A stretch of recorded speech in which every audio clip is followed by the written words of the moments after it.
Alright there, hello folks. Theros Beyond Death is going to be pre-released in the stores tomorrow, and the traditional draft is starting in a couple of days, so I feel that it's appropriate to just fire off maybe one final Throne of Eldraine draft before we move on. I mean, it's not going to be over since it's going to still be available in the upcoming days. But for now, kind of bored, so let's fire off another Throne of Eldraine. So let's begin. To just kind of exercise our muscle memory, our mind memory, so to speak, for drafting. So pack one, pick one. What do we have? We have Emry, Lurker of Lock, which is a pretty powerful card. It does require a little bit of work, but it's not too much. There are plenty of good artifacts in this set that you would want to constantly return over and over again with Emry. There's no cost other than tapping Emry to retrieve those artifacts. It's great if you can pick up a couple of Scalding Cauldrons, some artifact creatures, some golden eggs to constantly generate life, and just a great way to retrieve like Witching Wells over and over again. So it's a pretty powerful card. It has a lot of upside. Does take a little bit of work again to build around, but I don't think it's too difficult. But definitely a very powerful card if you can assemble the right deck with this, which is looking to be played in an artifact type of deck. Something in like white blue, black blue, red blue. Probably not blue green or I mean, it's still feasible in blue-red, but yeah, probably just not blue-green, since blue-green is looking to be more creature-heavy, but definitely a solid card. Looking at the uncommons, we have Deathless Knight and Inspiring Veteran as our kind of our gold color cards to take a look at. Again, they are two colors, so it's usually not recommended to start with these dual color cards unless they're incredible bombs. Deathless Knight does need a lot of work since it's looking to play in a deck that has a lot of life gain. Inspiring Veteran is just wants you to play in a red, white Boros Knights deck. Looking at the uncommons, there's a Bacon to Pie as the best common pretty much. Just a nice, powerful, efficient removal spell for 4 mana, instant speed, also generates a food token, doesn't ask much of you. So really in this pack, I think the pack one pick one is just between Emry, Lurker of the Lock, and Bacon to a Pie. If I wanted to take the safe route, of course, I can just pick up Bacon to a Pie, and then black would just be one of my primary colors, and then I can just decide where to go from there, and it doesn't ask much of you. It's just a great removal spell, can be played in any black deck, aggressive or controlling. But Emry, I think it just has a lot more upside. Again, you do need to draft an artifact-oriented deck with plenty of Witching Wells, Scalding Cauldrons, and maybe some golden eggs to get a lot of value out of this. The fact that this can just constantly return artifact cards from your graveyard over and over again makes this incredibly powerful. So yeah, Emry Lurker of Lock takes a little bit more build around. It's not impossible. Again, it's not incredibly hard to build around this. That I don't want to play this. It's just it's quite feasible, and I think the upside is much higher than Bacon to a Pie. So I don't mind taking a more riskier pick, being Emry as a pack one pick one. Otherwise, Bake would be my preferred choice if it's something like, for example, if Emry was like Folio Fancies, then I'd probably pick Bacon to a Pie, since Folio Fancies takes a lot more work and requires you to set up a certain archetype to get full value of it out of it. But Emry can still be played in a lot of blue decks, and just requires some amount of artifacts to really make this really powerful. So yeah, don't mind taking a risk here, building around Emry. So let's snatch her up. Right, and what we have afterwards, we find an Into the Story. If we want to set up a blue-black controlling deck, Into the Story is definitely excellent for that archetype, since 4 mana, draw 4 cards at instant speed is incredibly powerful. But again, you do need to be in the blue-black archetype, which is looking to mill a lot. Sage of the Fall is going to be at its best in the blue-red draw your second card deck. It's a pretty decent blocker on turn 5. and it's just really good in blue-red. In other blue decks, it's okay, but it's just going to be at its best in blue-red. It's not a really high pick. Savvy Hunter is great, but if we did take Bacon to a pie, we'd be looking at the Savvy Hunter as just a powerful food enabler and a payoff card for lots of food. It doesn't really match well with our first pick, but it's definitely a powerful card that's first pickable. Looking at the commons, there's a Didn't Say Please, which can be for the blue-black mill deck, and then there's Scorching Dragonfire as a good removal spell that could probably set us up for a red-blue draw 2. So really, in this pack, I don't think we're looking at Savvy Hunter with our first pick. Unless we want to abandon our first pick, I'll probably take it, but I don't think I want to take it. I think the choices here are Into the Story and Scorching Dragonfire. I think I'd take Scorching Dragonfire over Didn't Say Please, since Didn't Say Please wants you to be in the, again, like a more controlling archetype that's looking to leave lots of mana open, which we may or may not be, but I think if we're going to be in a controlling blue deck, I think I'd rather take my first Into the Story over Didn't Say Please, but Didn't Say Please would be fine. So between Scorching Dragonfire and Into the Story, it is kind of close. Into the Story wants us, again, to play in a black-blue mill deck, which Emry is actually pretty good in. In a blue-red draw 2 deck, Emry can be fine and feasible too if you pick up cards like the Golden Egg, potentially Witching Wells that can that we can fetch back over and over of Emry, and that can kind of enable those triggers. So really, between these two, it is kind of interesting. Let's just say the artifact deck didn't turn out, and we don't have a good Emry deck. We can still pretend this pack 1 pick 2 is our pack 1 pick 1. So we could maybe take the Scorching Dragonfire and maybe speculate on red. Into the Story is also a really good card, but again, it does commit us to 2 colors right away, and I don't know if you want to be in black-blue right off the bat. It is a good card. It's not like an unbeatable bomb, and even in like decks like blue-red, there should be enough card draw that you don't need a card like Into the Story to really get value and card advantage. So I think I'm leaning Scorching Dragonfire in case the Emry doesn't work out. I think Scorching Dragonfire might be a good place to start. It's also fine with Emry in the blue-red draw 2 deck, so we don't necessarily abandon Emry, but it gives us a little bit more open room in case the Emry deck doesn't turn out feasible. I think Into the Story might be slightly better, but I don't think it's so powerful that I need to commit myself to blue-black unnecessarily. So I think the Scorching Dragonfire is fine to follow up here. One moment, let me turn this off. Okay, so I'm gonna snatch it up here. Otherwise, yeah, Into the Story is close. So let's take it. Right, now looking at this pack, what do we have? Sage of the Fall fits well in the blue-red draw 2 deck. Arcanist Owl is definitely excellent. It's a powerful 2-for-1, a nice 4-mana 3/2 flyer that also draws a card. It fits really well in the Emry deck since it can also fetch all the artifacts and enchantments. I haven't drafted blue-white too much necessarily, but I think I'm looking forward to it. So this Arcanist Owl does look like a high priority pick. And then now looking at the comments between Didn't Say Please and Reef Soul, they would both fit into the blue-black mill deck very well, and I think I prefer my first Reef Soul over Didn't Say Please. Even though this can feel the opponent's graveyard, the Reef Soul is just unconditional removal. You don't need to keep mana up. You can just cast it right away, and for 2 mana, just removing annoying flyer or a small threat is pretty nice. So it's just really between like Reef Soul, Arcanist Owl, and Sages. Sages would fit well with the blue-red, of course, but I mean, I don't think this card is super amazing. It's definitely good in blue-red, but you do need to, again, commit to the blue-red archetype right away. And usually in blue-red, you don't necessarily need a Sages of the Fall to make it very powerful. You can have cards like the Merchant, the Golden Egg, Witching Well, etc. Opt to enable the draw 2 bonus trigger. So I think we're looking at Arcanist Owl and Reef Soul, and I think Arcanist Owl is just a lot more powerful. Seeing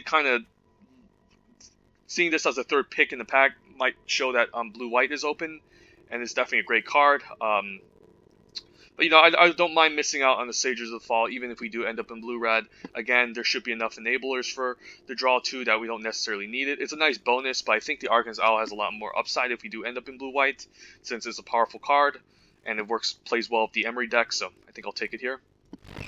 And Halfton drafted blue-white again, so it's looking decent. Looking at this pack, Fireborn Knight stands out, but none of our colors are near it, unless we want to end up in like mono-white or mono-red. We do need to start out with a red-white Knights deck, like with the Inspiring Veteran, this would be great, but I don't think it's a pick here.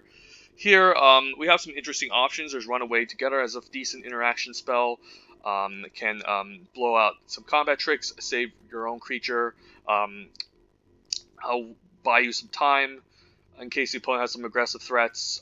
There's also Tome Raider, which fits well in the blue-red draw 2 tech as a nice 3-drop.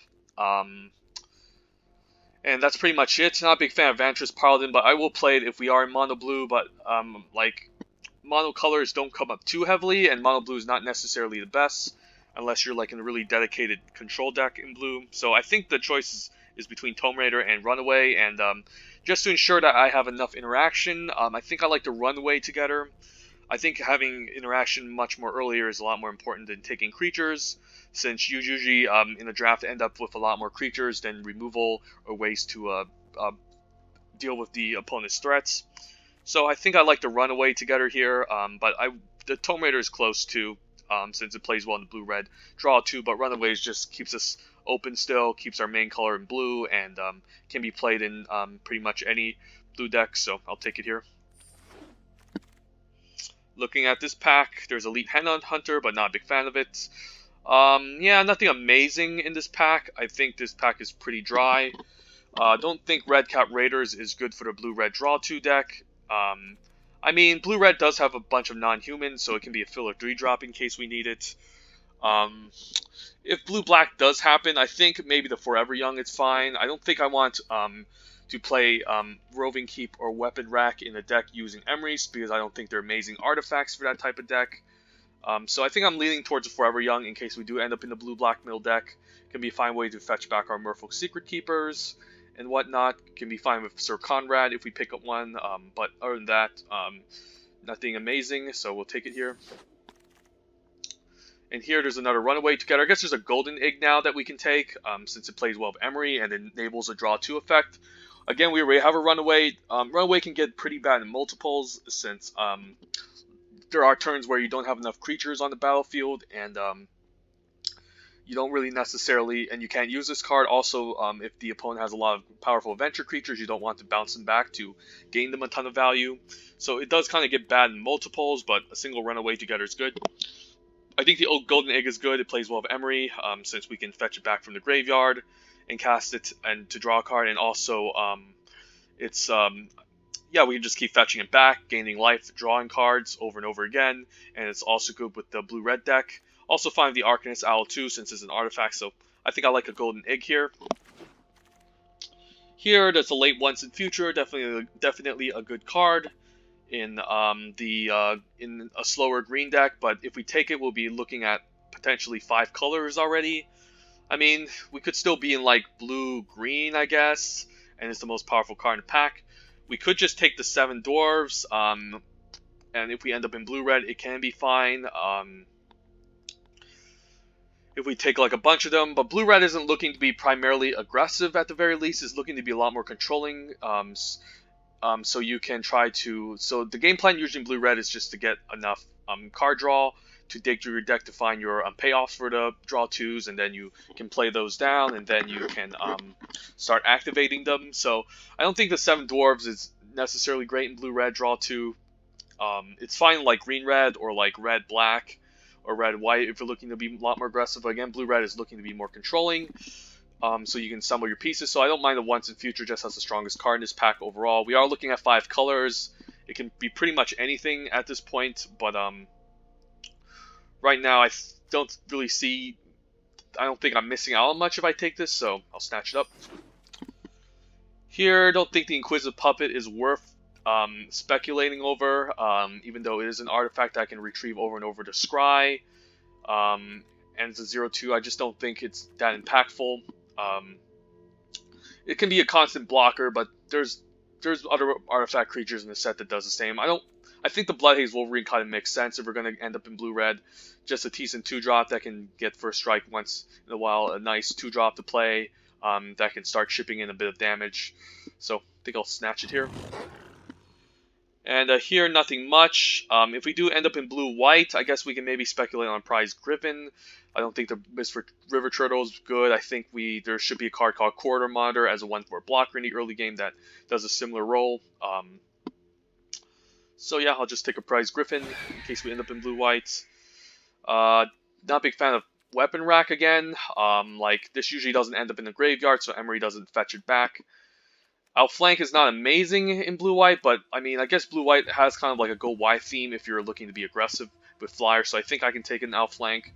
Otherwise, like, Outflank plays better in the White Knight decks, but I still think it's feasible. Don't think Raging Redcap makes any sense here. So I think I'll take an Outflank. Here, I guess we just take a Tree Folk. True Love's Kiss is a best out of 3 card. It's much more sideboard, but I mean, it still can be playable, but it is quite expensive for what it does. So maybe just a Tree Folk here in case we end up in blue-green or something else. Now I can take a Redcap Raiders. Okay, so this draft is all over the place to begin with, but hopefully we can open up a nice bomb in the second pack that can kind of lean us towards a direction. I think we were starting with... I think we were trying to build around Emry for a bit, but I mean, it looks like we could just be in blue-red at the very least. Blue-black doesn't seem that amazing with only 1 Forever Young. Blue-white's still possible, blue-green is still possible, but for now, I mean, we don't really know what we're in. We could be in blue, we could be in red-green for all I know. But yeah, hopefully the next pack gives us a clear direction. So, not a pretty easy draft, of course. This is pretty much like drafting the hard way. I think if we took the Bacon to Pie, we'd have a pretty strong black-green deck by now with the Once and Future and the Savvy Hunter. But so it goes. You never know what you open. Alright, here in this pack, what do we have? There's a Fabled Passage, which is worth money in real life, but not that exciting. There's a Drowning Lock in case we end up in blue-black, but again, we don't have too many black cards to necessarily want to take this route. Don't think we're a Burning Yard Trainer deck. So Tiny can be feasible, I guess. Plays better in black-blue, but I mean, like, it could just be something that we need to kind of defend. Unexplained Visions can be fine too, but it's a little bit slow. Another Bloodhaze Wolverine. Yeah, not a very exciting pack. Pack 1, pick 1. I don't think any of these cards really stand out. Could just take a Fabled Passage for the hell of it. Like, I don't think we're going to be in blue-black for Drowning Lock at the very least. With just a single Forever Young as kind of our indication that we want to head that direction. So, yeah, maybe just Fabled Passage. I think Unexplained Vision is fine, but I think it's too slow, even for a blue-red draw 2 deck. Since it's kind of sorcery speed, and it's not that amazing. So Tiny is not amazing as removal. Unless you're in blue-black, there's another Bloodhaze, but it's kind of replaceable. So, not very exciting, but we'll take a Fabled Passage here. See what's open. Okay, so that's a late Covetous Urge. So we did miss out on a Drowning Lock. There's also an Ardenvale Tactician here too, which is pretty good. Acclaimed Contender's decent too. So I think we're looking at the top 4 here. I don't think we're looking at any of these in the bottom. So we did miss out on black-blue with the Drowning Lock and, you know, some other black cards, but this is a late Covetous Urge, so it can be an indication. There's also Ardenvale Tactician for the blue-white deck, and we do have a Prize Griffin and Arcanist Owl already. So, I mean, even though we could have been in blue-black, I think we missed out on a little bit too much that this Ardenvale Tactician can be fine here, and we can maybe set up like a blue-white Flyers deck with some artifact synergies with Emry. And we do have a pretty decent setup here with like Prize Griffin, Arcanist Owl, Emry, and Outflank and whatnot. Other than that, if we do take the Covetous Urge, we don't have enough black cards, I don't think. I mean, like, we could try to force the black, but at this point, I think it's going to take forever. So I don't mind the Ardenvale Tactician. Also, Acclaimed Contender would be pretty decent to search out equipments and auras. It doesn't search out artifacts, so it's not too exciting. So I think I'll take an Ardenvale Tactician here. Even though Covetous Urge is definitely a powerful card. Well, it seems white is open with this Archon Absolution, so I'm happy to see that. another Runaway together. There's also Mirror Maid. It can come in as a copy of any artifact or enchantment in the battlefield, so it can become a Arcanist Owl if we have it on the battlefield. Jousting Dummy, Golden Egg. Now, I don't think it's reasonable taking a Mirror Maid. I don't think this is a great card, and even if we do get an Arcanist Owl, so what? An Arcan of Absolution is already a flyer that you don't need to have the Archon in play first to cast this. So yeah, I guess white-blue it is. Haven't drafted white-blue, but it seems really fun. Happy seeing this Archon. I guess there's another Runaway together. There's another Jousting Dummy, Silver Flame, Fireborn Knight. I guess there's a Hypnotic Sprite, which is pretty good too. I don't think we're a mono white deck that I want to justify taking Fireborn Knight, since we do have Emry and Runaway that I do want to cast. Hypnotic Sprite is looking good. It's a nice 2-drop you can play as a 2/1 flyer, and then in the early game it can be left open as a counter spell, so it's a pretty decent 2-for-1. Other than that, if this wasn't in the pack, I think we'd be looking at kind of maybe another Jousting Dummy. It doesn't look great. Another Runaway, I guess. But I'm happy seeing this Hypnotic Sprite. So blue-red seems kind of open. Blue-white, I mean. Here, I don't mind Tome Raider. There's also Gingerbrew we can fetch back over and over again to do a minuscule amount of damage, but 1 damage to me isn't all that amazing. I think just having a flyer that cantrips is better. So I'll take it here. And there's another one, but there's also Moonlit Scavengers, which is pretty decent in this deck overall as a curve topper, since again we're looking to play lots of artifacts. Locked Wing can be fine too, but it's not amazing. I think I'd like the Moonlit Scavenger just as a solid 6-drop. That plays reasonably well in the white-blue deck. Usually we're looking to be quite aggressive in the air. We're trying to win with flyers for the most part. So this is a nice tempo play on turn 6 if we need it. Don't think I need Mantle of Tide for this deck. I could just take the Inquisitive Puppet now. Could just take Silver Flame Ritual. If we're looking to play lots of flyers, it can be fine to enhance them. Since, again, blue-white is pretty aggressive. Don't think Inquisitive Puppet is all that amazing even with Emry. I don't think it's worth taking it just to justify having just because we have Emry. I don't think we can justify taking this. I would like a Scalding Cauldron eventually, but hopefully we'll pick one in the 3rd pack. But for now, Silver Flame Ritual seems decent. Now I could just take a Quarter Monitor as a nice, decent blocker we can play on turn 2. That can gum up the ground and block ground creatures, and so we can try to win with our flyers in the air. Again, you can also keep fetching it back from Emry, so I don't hate it. Don't think we have enough Adamant Blue for his Mystic Sanctuary, and we don't even have too much powerful instances or sorceries to put this in our deck, so I think the Quarter Monitor is fine.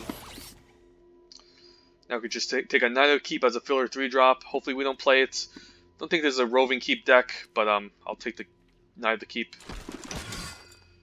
And yeah, maybe just take a Wishful Merfolk. Nothing here. Now we have a True Love's Kiss. We could actually main deck, since there's a lot of artifacts in this deck. Maybe just take a Signpost Scarecrow if we want to keep fetching back Emry. There's a Gingerbrew. I guess it can be fine in this deck, since it can just be constant life gain, and we can keep getting it back, but it's not all that exciting unless you can attach an equipment onto this, or pump it. But I'll take it anyways. Maybe we end up playing Mantle of Tides with Gingerbrew in this deck. It's still feasible. We do have a Golden Egg, which can draw a card. Tome Raider, that can help with cantrip, potentially True Love's Kiss. So yeah, so I think we're settled into the blue-white archetype. It's looking to be a nice tempo deck where we're trying to curve out with our flyers, use bounce tricks to basically put the opponent behind on board and try to win through the air. So I guess we have a pretty decent setup for our deck. So yeah, let's move on. Alright, well, Gadwick is definitely very powerful. Yeah, I think I like Gadwick here. Every single time we just cast a blue spell, even at instant speed, we can just tap a non-land permanent. So that's looking great. Also wouldn't mind a Sir Eleonora as a nice curve topper in this deck as well. I think that's pretty much it. Wouldn't mind running Didn't Say Please, but we're looking again much more aggressive and tap out oriented, so I don't think it's a Didn't Say Please deck. But so I think this is a nice pack 3. We have Gadwick and Sir Eleonora, and Gadwick just wins by a larger margin. It is triple blue, but the fact that you can lay this down and draw cards in the late game is really nice in case you are kind of running out of resources in your hand. Definitely a very powerful card, so I think it beats Sir Eleonora. And we have a Sir Eleonora anyways that I'm liking. There's Fae of Witches, which is fine. If we use Granted, I guess we can pick up card from our sideboard, but none of it looks exciting, really. I guess it's a decent 2-drop that can block in the early game and maybe do small points of damage, but overall I haven't been really impressed by this card. I guess there's Clockwork Servant too, which is really great, as another artifact that we can just keep fetching back with our Emry. So that's actually looking really good as well. Sir Eleanor is too good though. I don't know. So I really think it's between these two. I think the Clockwork Servant beats Fae of Wishes, since again we can just keep fetching it back from Emry and drawing cards and replaying it again. But Sir Eleonora is also very good, and we could use another top end card that fetches out a card for us. Both of these are uncommons, so it's questionable. I don't know. Maybe just Clockwork Servant. Like, even if we don't play this out exactly on turn 3, it's a nice card to play in the late game that can draw us a card, and we can also keep fetching it back with Emry. There's also Witching Well. I forgot to take a look at this, which is also great with Emry as a nice scry 2, and then we can fetch it again with Emry and constantly draw cards here. So it's a really hard choice here between Sir Eleonora, Clockwork Servant, and Witching Well. The question is, what do our deck need? We do have a 5-drop already and a 6-drop, so I can maybe count out to Sir Eleonora, even though it's good for our deck. So I guess we're kind of looking at Clockwork Servant and Witching Well. Clockwork Servant can be another fine blocker we can play on 3. It's a fine body that can constantly block in the ground and constantly draw us cards. Witching Well can help us scry 2. We can play in the early game, of course, and then we can sacrifice it for 4 mana to draw 2, and then if we keep getting it back for Emry, we can just pay 1 and scry 2, and then we can still, so it's basically 5 mana, draw 2, scry 2, so it's looking like a pretty good card. In terms of 3-drops, I guess they're okay, but they're not good blockers at the very least, so it's kind of questionable here, but I think I like the Witching Well, simply because it's a nice play on turn 1. Again, we have a 5 and 6 drop, so we don't need to prioritize Sir Eleonora too heavily. Clockwork Servants would also be pretty good. But I think we should have enough blockers. I think that it's fine missing out on it. We can just take a Witching Well, so I think I'll take it here. Here, could use a Shepherd. Ooh, there's a Scalding Cauldron, never mind. There's also Flutterfox, which is great. That's late Lovestruck Beast, so it shows that green is open. In terms of removal, we don't have much. We have Moonlit Scavenger as a bounce spell. Hypnotic Sprite is just counter spell, so it's not necessarily removal. Runaway and Outflank. So I could use a Scalding Cauldron here. Flutterfox would also be pretty excellent in this deck, since we have a lot of artifacts or enchantments. But just imagine Emry constantly fetching out Scalding Cauldrons. That's pretty broken and powerful. So I don't mind just taking it here. But what else?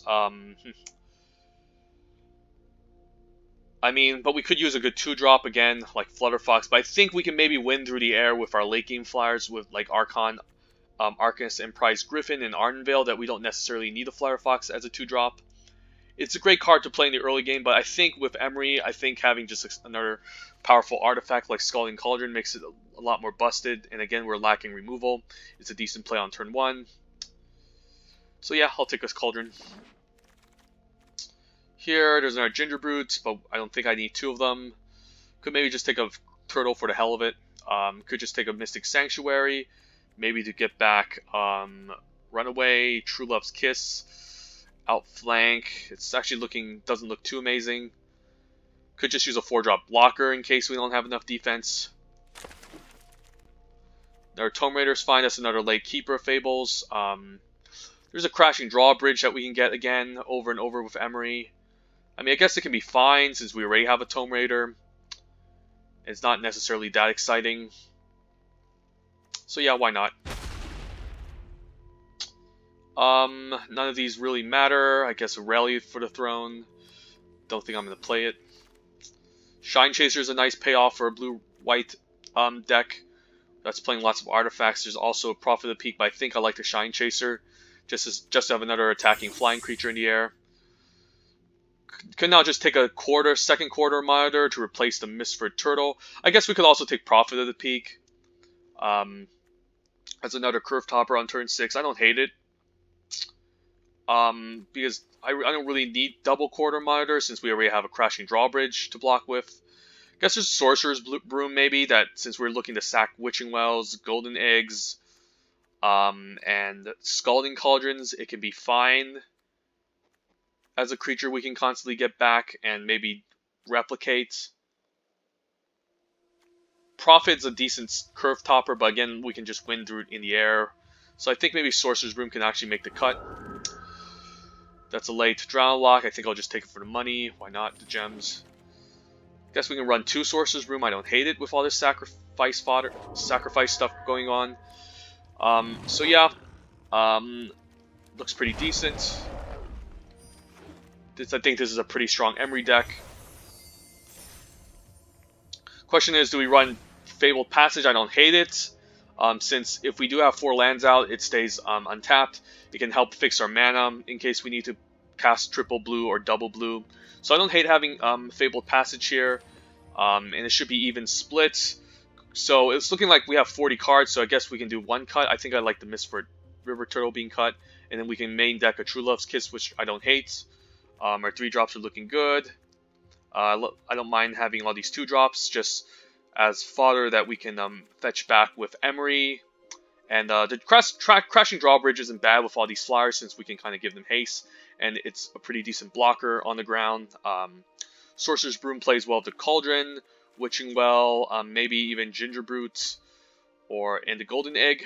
So I don't hate it.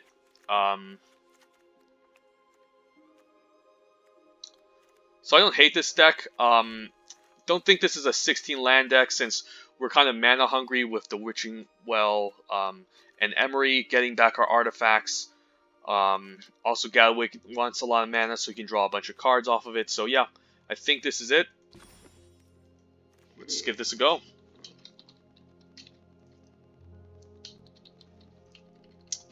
Blue, white,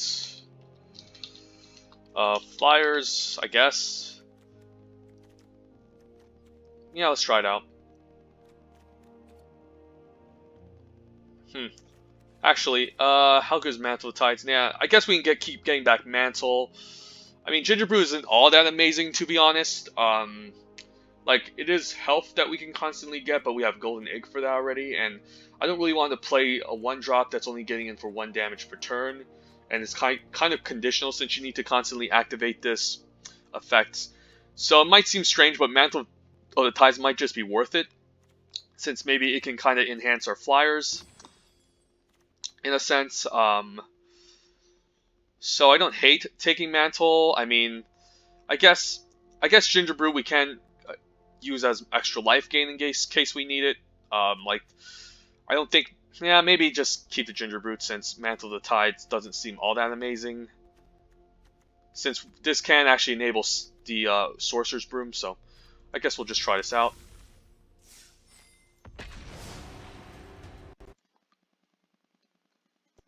I never drafted Blue-White Flyers before. I mean the Blue-White Artifacts Enchantments theme before. This is my first time drafting it on Arena. Never drafted in paper either, but it seems pretty fun. But again, it is considered the weakest archetype, since Shine Chaser is not necessarily a powerful uncommon and the removal spells aren't too amazing. But let's try this out. Alright, pack 1. Okay, so turn 1, we do have Gingerbrute on 1, Jousting Dummy, Cauldron, Sorcerer's Broom. I guess it's okay. We do need blue mana, but we're on the play. I think I'll keep. We can start pressuring the opponent early with this Gingerbrute and Jousting Dummy, and then hopefully, eventually in the late game, we can pick up some. We can pick up Emry to kind of get these cards back. But for now, I think this is fine. Decent aggressive start, and on the play, I don't really want to discard a land, so.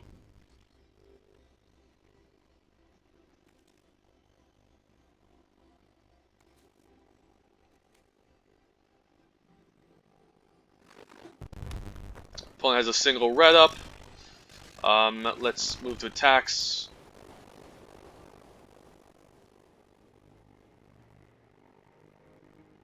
Could have a red cap melee up, but that's fine.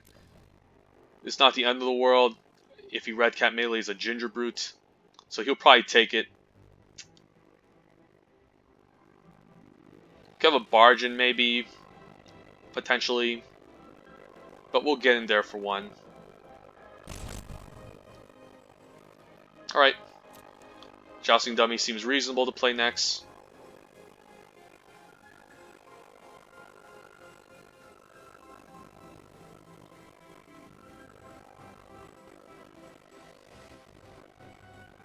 Don't know why he's taking forever. Maybe he's just AFK.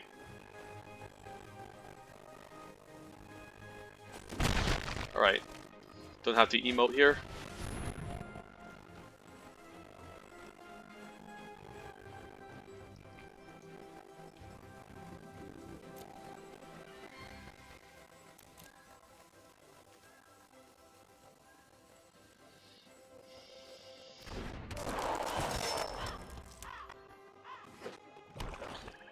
Opponent's playing red-black knights. Smitten Swordsmaster off the top.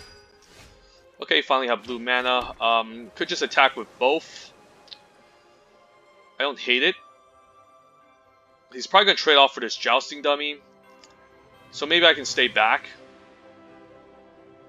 and develop the Scalding Cauldron and the Sorcerer's Broom. Could trade off for it, but I don't know. I could just attack with both because I do need to get some. I do need to get this off the board, so I think this is fine. And he wants to trade for Jousting Dummy, it's fine too.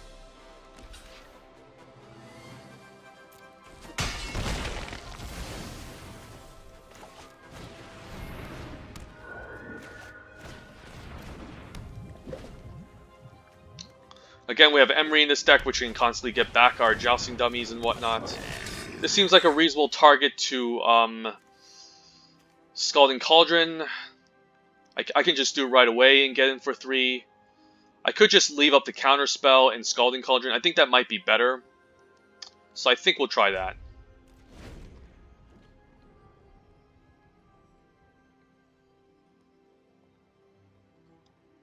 End of turn, we can activate the Scalding Cauldron, or if we play something else, we can Hypnotic Sprite. Unless it's a 4-drop, we can't use it, but I think this is a pretty nice value.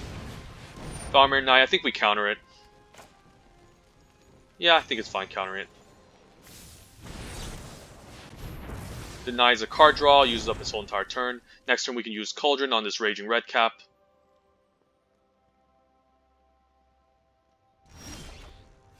Another land off the top isn't bad. Could just attack in with the Ginger Brute and use this end of turn. I think that might be much more reasonable since he could play something a little bit more threatening. We do miss out on 2 damage, but again, we're not. This hand isn't looking to be incredibly aggressive.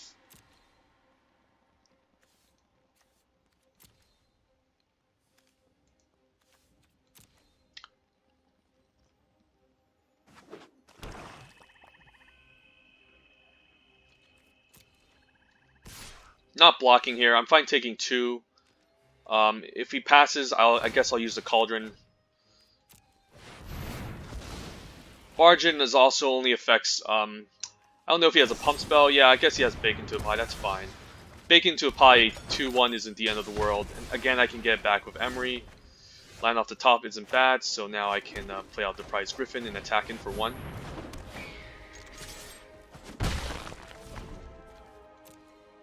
Still have Ginger Brute up, so Moonlit Scavengers can bounce something back.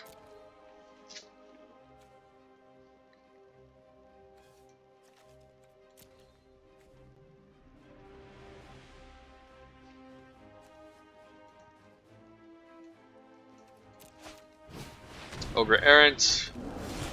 That's fine. Could just cast Silver Flame. I think I'll just do it. Why not? Just because this is a lot of damage. I can get in for 6 per turn.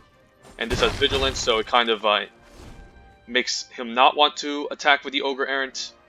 If he has Searing Barrage, this would be pretty bad, but I still can get him for 2. We'll be trading 3 and 2 for now, but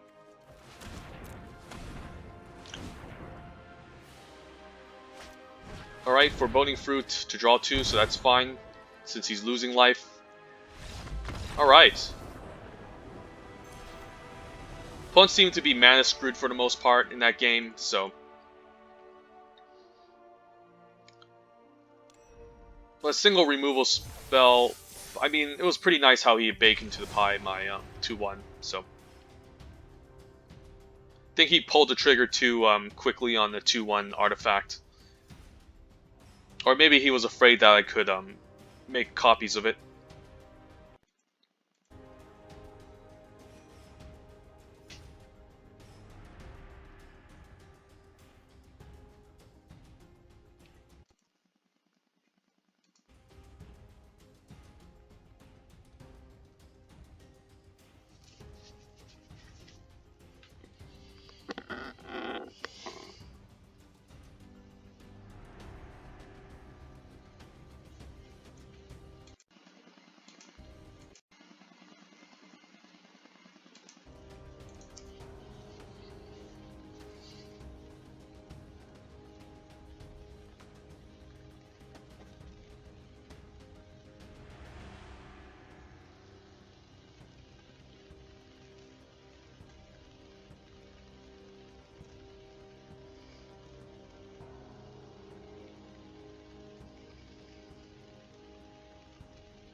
Alright, well, I don't mind the Fabled Passage on 1 that can fetch me a blue land. Quarter on 2, maybe Cauldron. That seems fine. We're on the play as well. So, yeah, we'll keep this.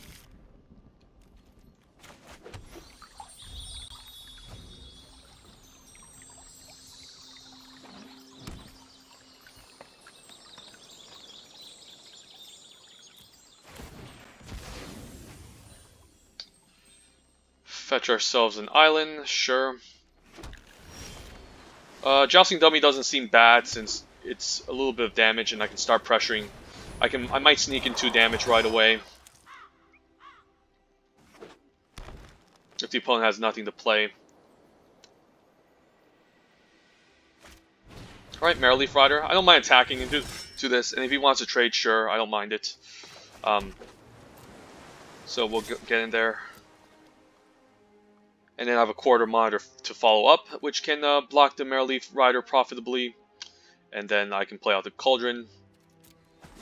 Alright, so now we can play the Quarter Monitor, which untaps the Jousting Dummy. And then we can play out the Cauldron.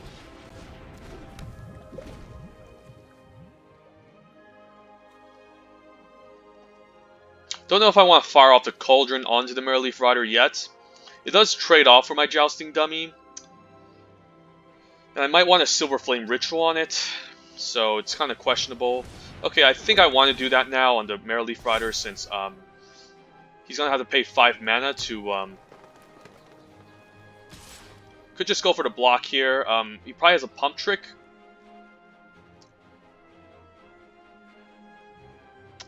Maybe I can take 5 here. He probably has a Pump Trick. I'm smelling it because you don't really want to attack a 5-2 into a 2-1. So it's probably a Pump Trick, so I think it's fine. Yeah, it's a Pump Trick. So now what I can do is I can block the Merreleaf Rider next turn, and if he tries to do a Pump... Okay, he has a Return to Nature, makes sense. Okay, Golden Egg isn't bad. Don't know if I want Silver Flame Ritual onto this, since this being a 2-powered will basically trade into a 5-2 anyways. So I think the play here is to Golden Egg, dig deeper, leave up the Jousting Dummy to trade, I guess. Maybe we can attack him with the Quarter Monitor, and leave up Runaway together as well, so I think this is fine.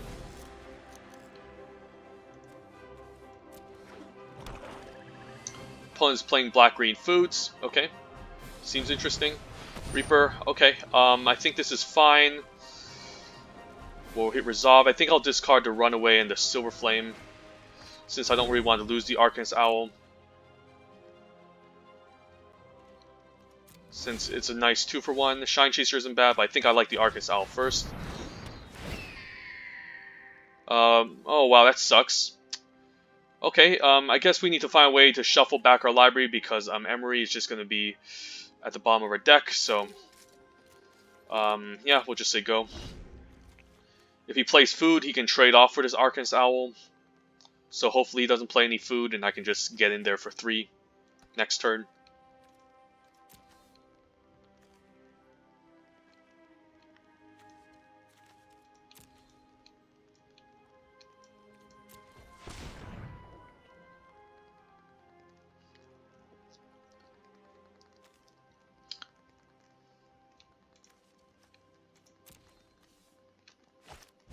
Alright, Edgewall Innkeeper is annoying. Don't have any removal for it. Fierce Witchstalker is excellent. That's gonna be hard to beat. Let's think here. Yeah, I think this is a Shine Chaser.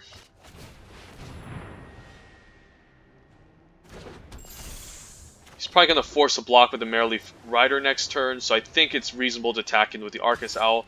Against the Fierce Witchstalker, that's gonna be hard.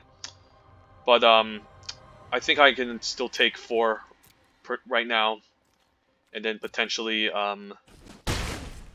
deal with it later, I guess.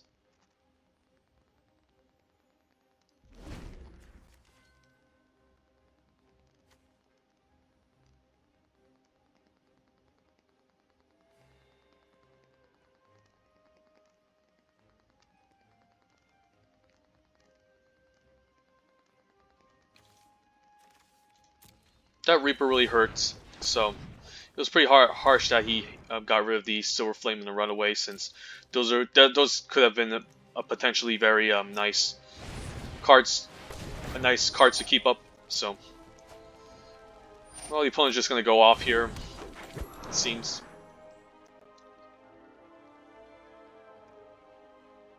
I think our game plan is just to win in the air and maybe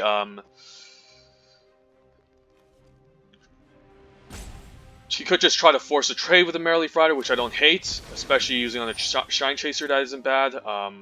It's still a trade at the end of the day, so I'm fine having that happen. He's attacking the Fierce Witchstalker, that's fine. I think I'll take 4 from the Fierce Witchstalker, and then maybe we can pump the Jousting Dummy. He might equip the Rosethorn onto the Fierce Witchstalker next turn, so that can be pretty annoying. Do I sacrifice a Golden Egg? Probably not. Guess we play out the land so Jousting Dummy can be pumped twice. Might have to keep up this 3/3 to block the 2/3s. Maybe it's fine still getting in. Let's say he equips the Halberd and gets in for an attack. I can still double pump Jousting Dummy, block with the Quarter Monitor, maybe take 4. It's kind of questionable because I do need to keep this back to block the Rosethorn Acolytes. But let's just say he doesn't attack with them and he uses them to just get out the Reaper. Yeah, I think it's fine attacking for 3. Because I do need to kind of pressure him. Otherwise, I think he's just going to outvalue me with this Edgewall Innkeeper, pretty much. The discard and the Innkeeper really got me this game, so I'm happy if he uses a whole turn just to equip. I'll be taking a bunch of damage, but yeah, maybe it's better to just keep the Arcanist out. But he's only attacking with 1 creature, so I think this is fine. We can double pump. Oops, I forgot to block with the Quarter Monitor. Yeah, that was really bad. Alright, this was pretty bad. I forgot to block with the Quarter Monitor. Huge misplay. And he has a Reef Soul anyways. Okay, well, I'm not going to win anyways without a Flyer threatening the air, and pretty much the opponent has outvalued me, so yeah, good game. Wasn't going to win that one from the looks of it.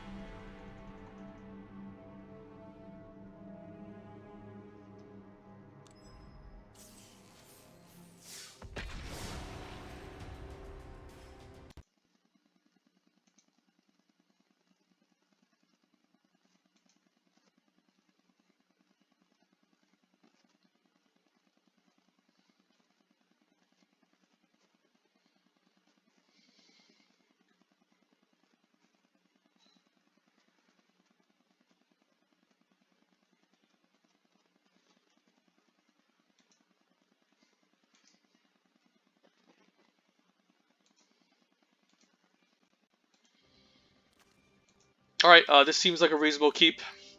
We'll have a 2/2 Shine Chaser on turn 3 with the Golden Egg as our turn 2 play.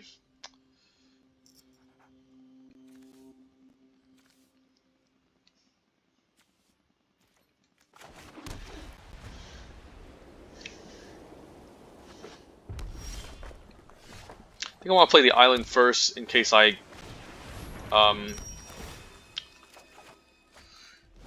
need double blue, I guess. Here, okay, 7 dwarves. This is interesting. I could keep up Counterspell with the Hypnotic Sprite. I might. Let's just say it's a second 7 dwarves. That would be pretty bad. I could just play out the Shine Chaser, but I would definitely won't be blocking this 7 dwarves. So yeah, I think I'm fine keeping up the Counterspell for now. Since it's most likely going to be a turn 3 play, he's going to initiate here. Okay, another one. Well, got rewarded at least.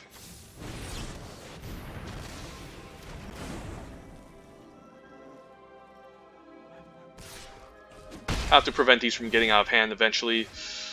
Here, no double blue for the Hypnotic Sprite. I guess I can still... I can't cast it. I guess I can cast it with the Golden Egg, which isn't that terrible, to be honest, since it can trade off with the 7 dwarves. I could just play out the Shine Chaser, in fact. Maybe that's fine. And do I trade off for the 7 dwarves? Probably. It could become a 3/3, essentially, but if he has more of these, it can totally get out of hand. Opponent's just going to draw 2 here. I could just take 2. Could just take 2. Yeah, don't mind it. Since this might become a 3/3. Now Ardenvale's looking great. I can play the Tome Raider and Ardenvale tap down next turn. I think that's good.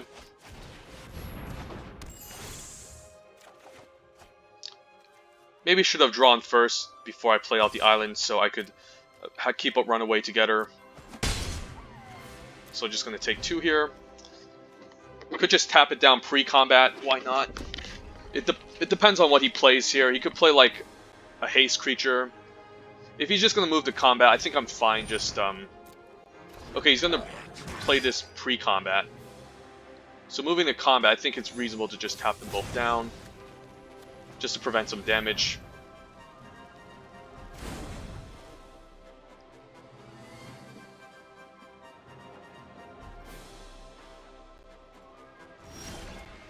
Alright. So, this turn I can play out Hypnotic Sprite and Ardenvale Tactician. Could just play out the Moonlit Scavenger to bounce back the Weaselback Redcap. Since, let's say he has a Searing Barrage, I can get punished. Might want to keep the Tome Raider behind to block the Weaselback Redcap. And then the Ardenvale can block the 7 Dwarves, so I think that's fine.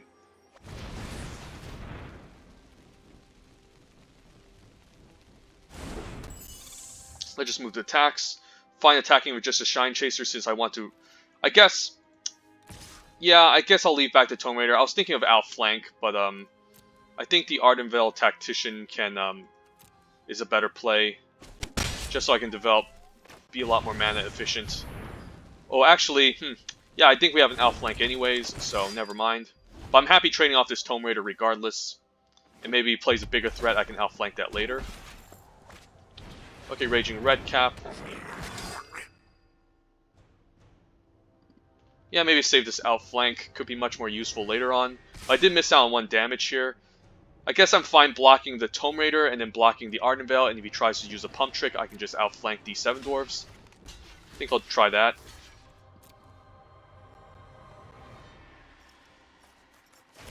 Don't know why he's pumping.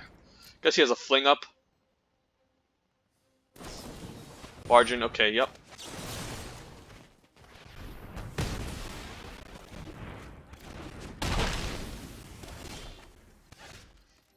I like the Scavengers here. I think it's fine bouncing back to Raging Redcap. I don't think I care about the token since I really wanted to pay 3 mana for what he does.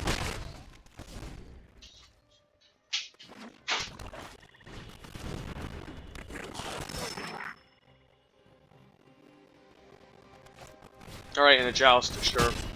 So he could have joust last turn and get in for 6, but now we're good. I think I'm fine attacking with all. Does Runaway Together accomplish anything? Not really. I think I'll just attack with everything here.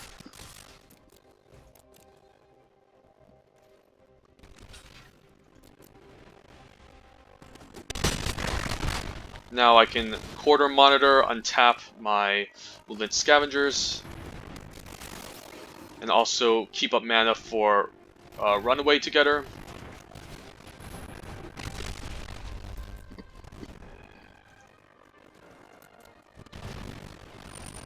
Alright.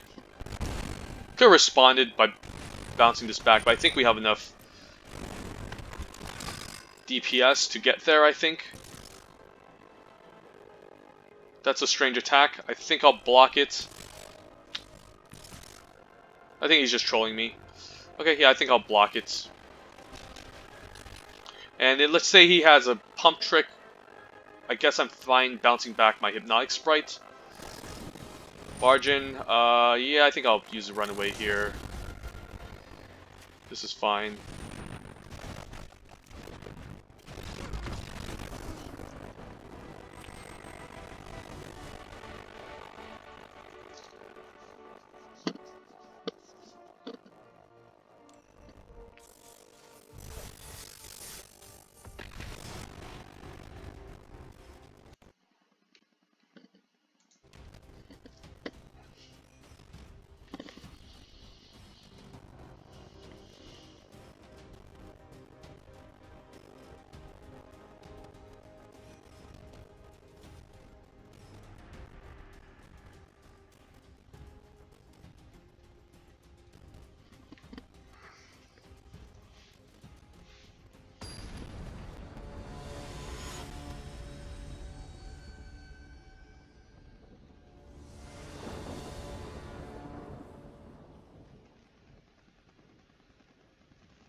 Alright, we can Witching Well turn 1 into Crashing Drawbridge, and then eventually we can give our Fliers haste. I think this is a fine keep.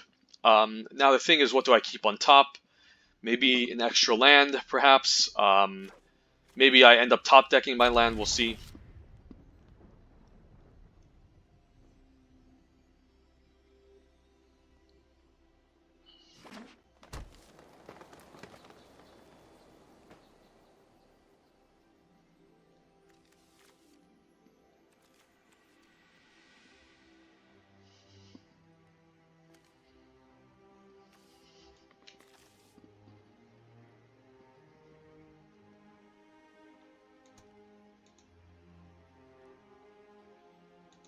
Do we have another AFK opponent? That's fun.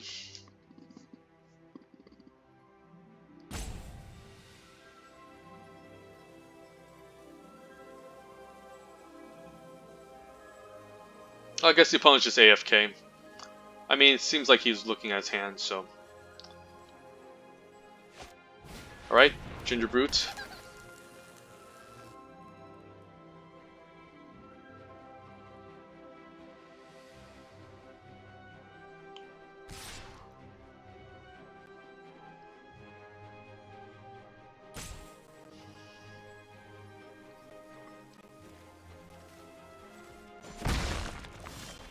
Right, no land, so I think I'll scry for a land and then bottom something else. We'll see. Here, what do we have? A land is good. Do I need a Prize Griffin? So next turn I'm going to play out the Crashing Drawbridge. Play land afterwards. I mean, I don't hate it, since it's another evasive threat at 5 mana. Let's say I do bottom it. Then what am I hoping to get? I guess the Arcanist Owl. I mean, I guess the Arcanist Owl will just put everything back in the bottom. I mean, I think with 4 lands I'll eventually get to 5. That maybe Prize Griffin is worth it here. So I think it's reasonable, just to have another evasive threat. And I should be able to get my 5th land drop. So I think I'll take it. Now my Crashing Drawbridge can give my creatures haste to block off this Ginger Brute.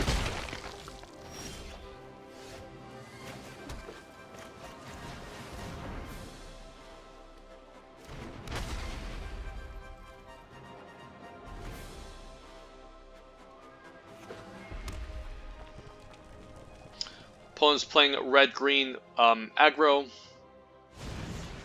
Merchant, okay.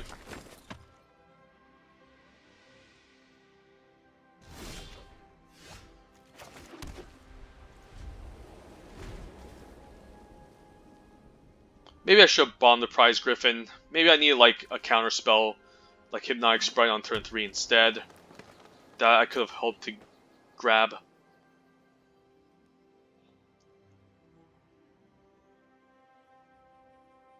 Next turn, what do I play? Maybe the Owl should be fine. Definitely blocking the Merchant here, since it does the most damage, obviously. Could use a pump spell, that's fine. Next turn, I think I'll just keep up the drawbridge and give it haste. I mean, and keep up the haste effect so Arcanist Owl can maybe block the Ginger Brute. I think that's decent. Since I'm not looking to play an aggressive game, since the opponent is definitely playing in a much more aggressive deck than I am. Okay, so True Love Kisses bottom and also the Shine Chaser. I don't think I'm gonna tap the drawbridge again. I don't necessarily want to be shields down. Alright, I guess that's fine.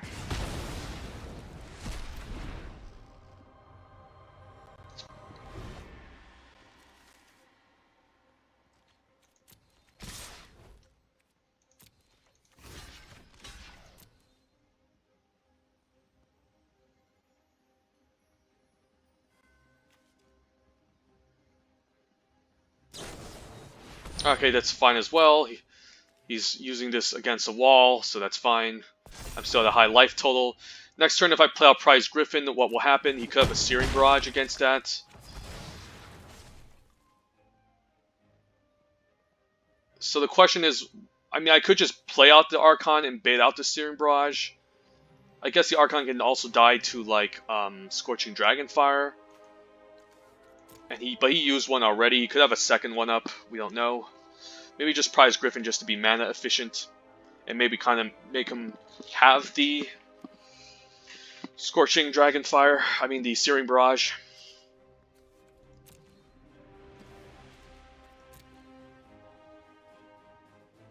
The Ginger Brute could also just block off his own other Ginger Brute.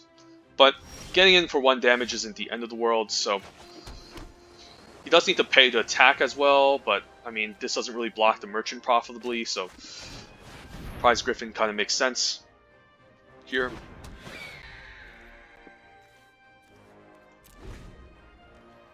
If he attacks, it's going to be pretty ballsy, so I'm going to be suspicious here and maybe not block.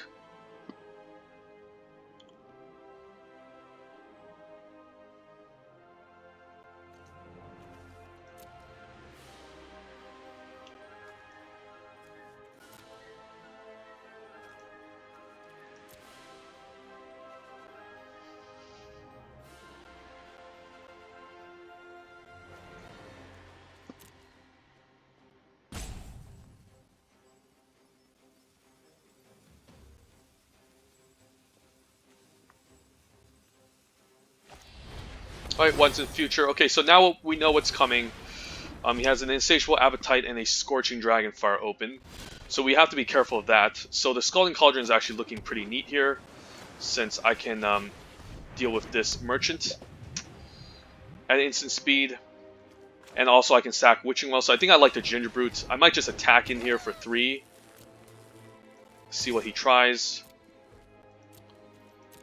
I don't mind taking 2 here from this Merchant. Ginger Brute can block the Ginger Brute, but if he wants to use a pump trick, I can just activate the Scalding Cauldron on it. Could just activate now.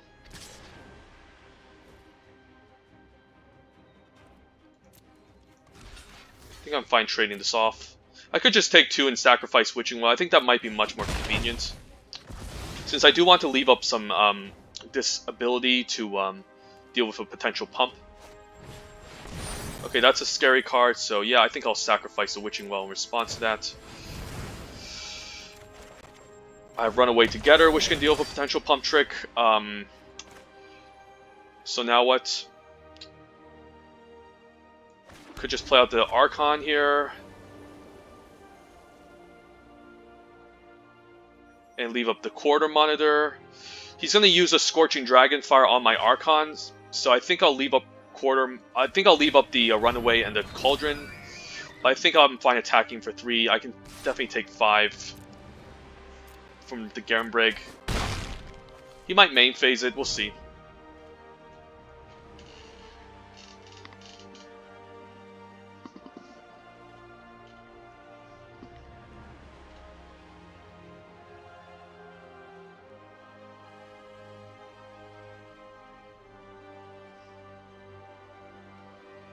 I might have to take 5 here. Depends. If he main phases this Scorching Dragonfire, I'm happy to run away together here.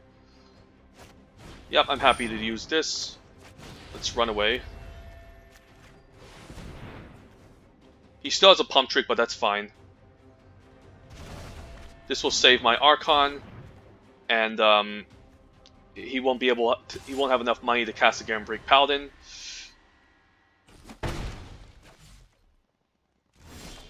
So he's behind on board. Now I can play out the Archon. I can also just Silver Flame Ritual as well. I mean, I don't hate it.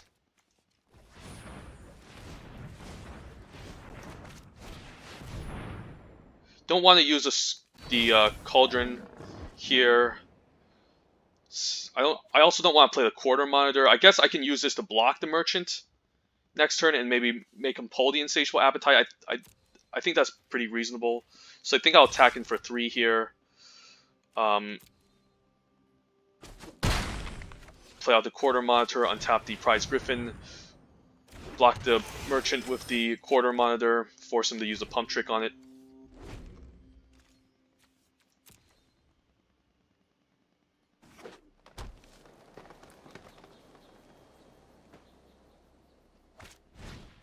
Feasting Troll King, okay. So the opponent's going to have a million food. This is going to be pretty difficult to beat. It's still... I guess I can tap him down. So what I can do is I can... do I main phase it? Probably not. So what I can do is I can play Silver Flame Squire without Adamant. And then keep up the Ardenvale Tactician. Get in there for 8.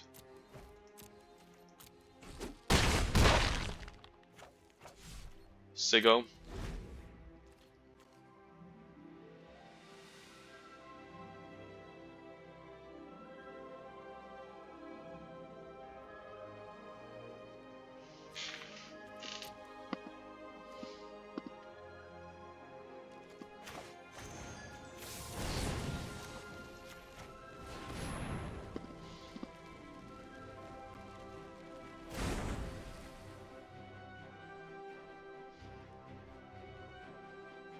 I do have a 2/5 blocker to absorb the damage from the Feasting Troll King, so yeah, that was pretty close, but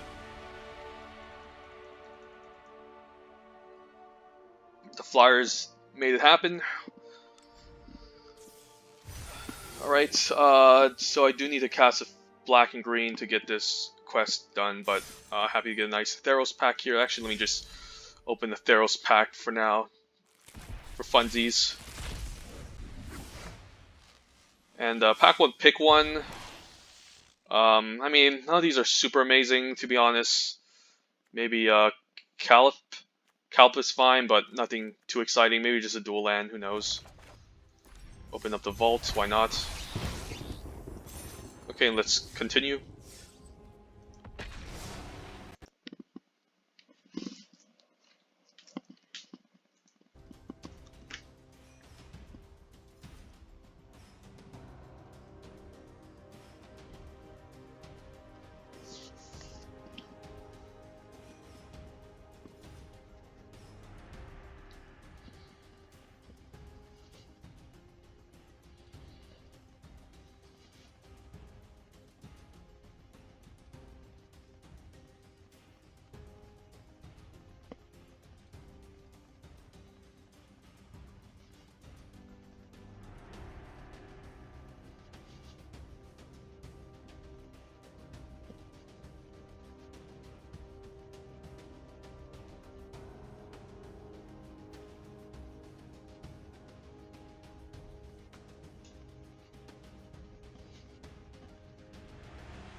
Alright, we have Cauldron on one, Jousting Dummy, third land gives us access to Shine Chaser, Hypnotic Sprite, and Arcanist Owl, which can draw something, so I think this is a good keep. Leave with a blue in case we need a turn 2 Sprite. Weaselback Red Cap on turn 1, okay. I wouldn't mind trading a Jousting Dummy off for it.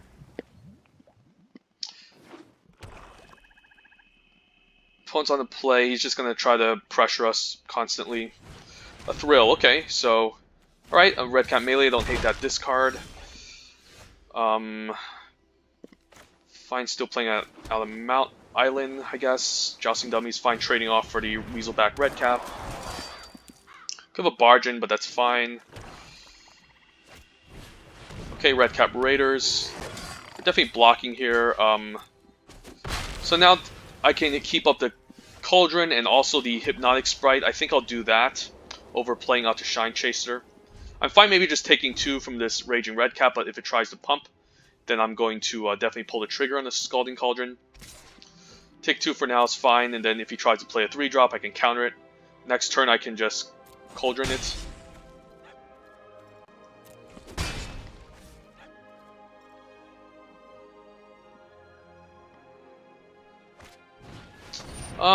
Does that deserve a counter? Yeah, I think it deserves it. Might as well use it now. I can play out land. Arcanist Owl doesn't seem bad. If he attacks into this, it's going to definitely represent a pump trick, of course. I could double 2-drop, but I don't think that's amazing, so don't mind the Owl just to dig us deeper.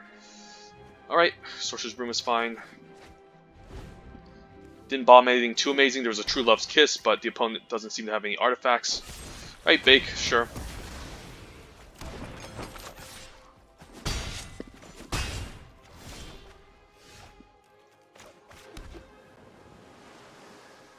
Could just play a 2-drop. Could just fire off the Cauldron here and play a 2-drop. Could just play out the Sorcerer's Broom, I guess. Let me think. Shine Chaser, what's that going to do? It's just going to be a 2/2 flyer. I mean, this would be pretty nice if I can sack this and then make a copy. But that's going to require 6 mana, which is a lot. I think I'll play out the Sorcerer's Broom. Maybe leave up the Cauldron. I think I'm still fine taking 2 in case he has a pump trick here. Definitely don't want to use this when he's attacking because he could have Bargain. I'll definitely respond to Bargain. So, not the end of the world taking 2, so I can happily take 2 here. End of turn I can use the Cauldron. No blocks.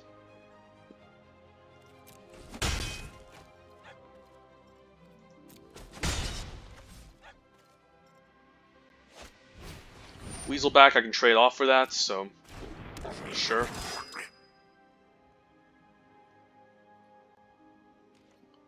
Give a Bargain for the Weaselback, I guess, so I do need like 3 toughness on top of it. He sacrifices the food to gain life, that's fine. I have a Runaway together in case he has Bargain, so that's not bad. So I think the play might just be Shine Chaser, keep a Runaway together. Maybe we can potentially offer a trade with the Sorcerer's Broom, and if he doesn't respect it, we'll run away together if he tries a Bargain.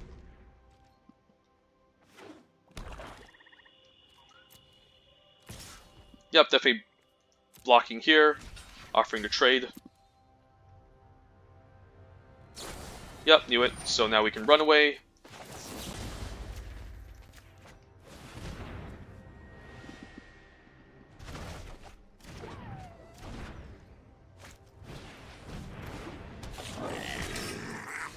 I can Ardent Veil 2, I guess. I could just deploy all the 2-drops. I definitely want to get in for 2 of the Shine Chaser. Yeah,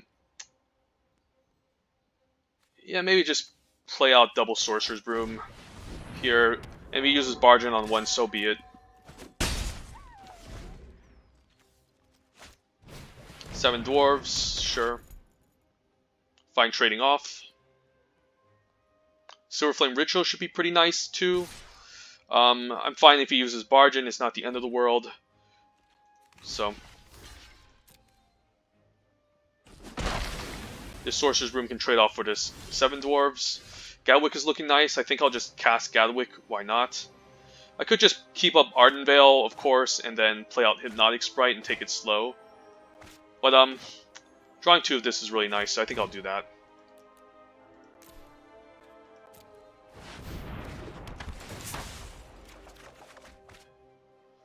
Play out land.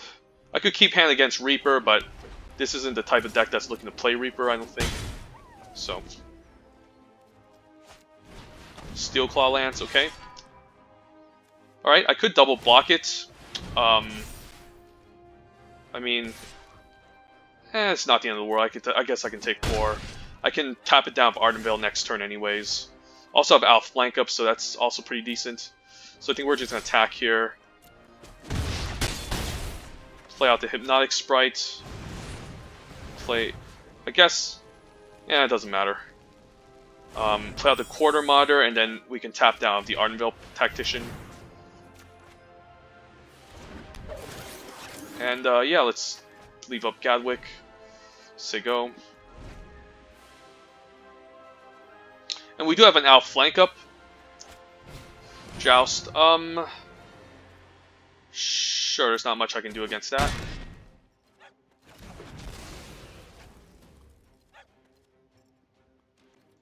I guess I can outflank this.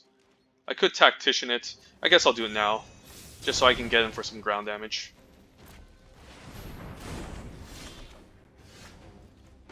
I could, yeah, let's play out the Tome Raider. Ooh, Emry. Well, that's looking really good. I think I'll play out the Ardenvale here. We just get in there. Don't think I'll die to a Bargain, so I can definitely chump with the Tome Raider. I'll chump it. Could have a Bargain here. Alright, so... well, this is scary. If he has 4 damage to my face, I'm dead. Okay. Yep.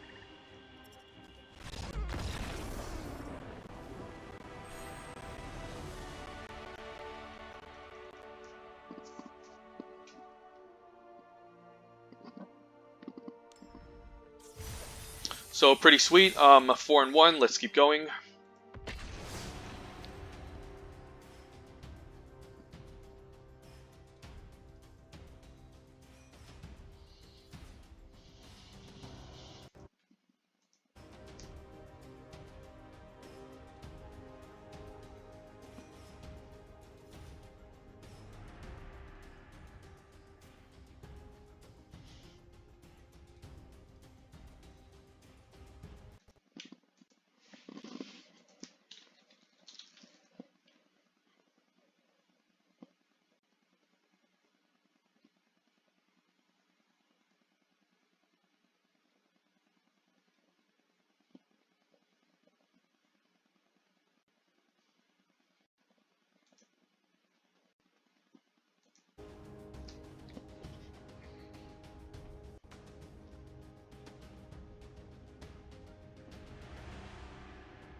Alright, does a 2.5-minute wait.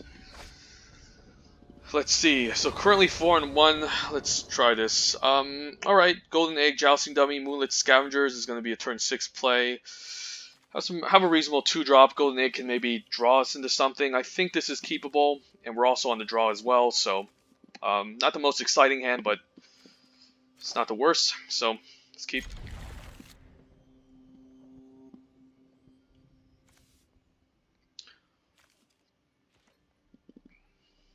Well, opponent mulligans down to 5, so I guess I'm kind of have the advantage as of right now. So I guess I'll just take a beating for now. Opponent's playing blue with a Gingerbrute, so quite an aggressive card for a color that's controlling. I guess he's playing the same colors, so never mind. Don't mind still taking 1 for now. Could just play out Drawbridge here. Because since I don't really want to offer to trade a Jousting Dummy, and I do want him to kind of use his mana to make this unblockable, I think the Drawbridge is fine.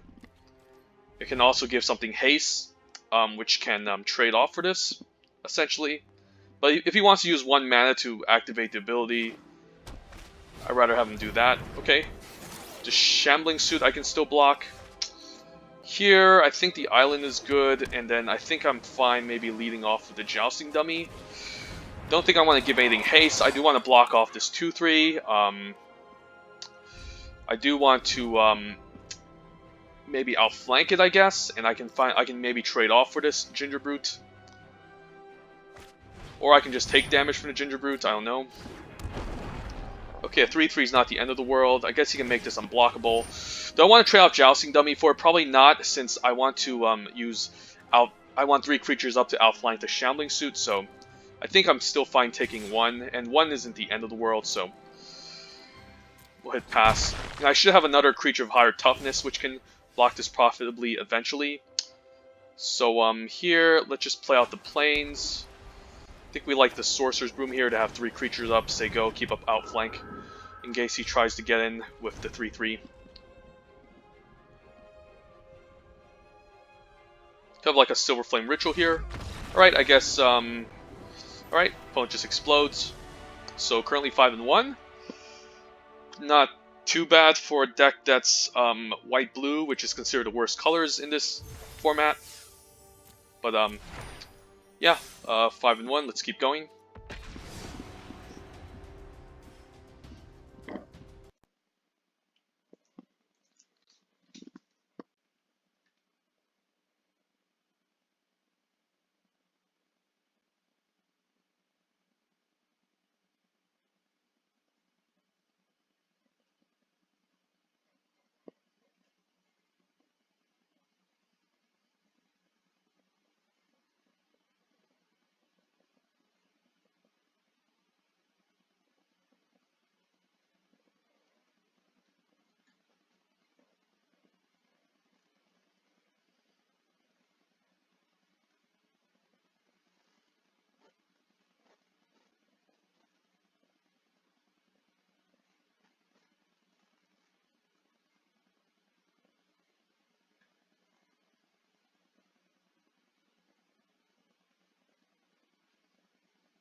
Alright, turn 1 Witching Well, describe for something.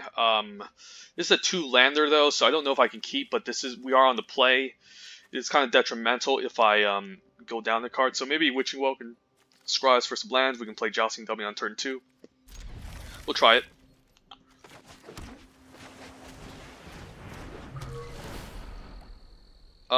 Sorcerer's Broom, probably not, since I don't really want a million 2-drops, and I think the land is a lot more important. Since, yeah, I think I want to hit my land drops. So next turn I can play a Jousting Dummy, at least maybe get to the True Love's Kiss or the Sacrifice eventually for the Witching Well, so I think I'll bottom the Sorcerer's Broom. Alright. Everyone loves the Gingerbrutes, but if I'm playing on the Jousting Dummy, do I block this? Probably not, since I don't really care. I want to eventually get up to 4 mana for his True Love's Kiss and Witching Well, and maybe I can end up exiling this Gingerbrute if he commits to it. I could just block it here. I mean, you could have a better creature that I want to trade off from, and this is kind of trading down, so I think it's fine just taking 1 for now. Okay, Flutterfox is definitely a creature worth getting rid of. So yeah, so that's going to be a bit of a problem. I think we're just going to say go. Maybe I do trade off for the Gingerbrute now, just to ensure that this doesn't gain flying. Guess we're going to take 3, sure. Could True Love's Kiss next turn. I could outflank now, why not? Yeah, let's outflank. And then, as long as if he doesn't have a pump, I can easily block the Flutterfox. Okay, so this is good. Loses flying, now we can trade. So that was a pretty nice sequence. Could have an enchantment for that. Missed a land drop, so definitely, yeah. We might get punished here if he has like all that glitters with this beloved princess and a million artifacts. I could be dead. I mean, I guess as long as I get another land, I can exile it, hopefully. But yeah, this is not looking good.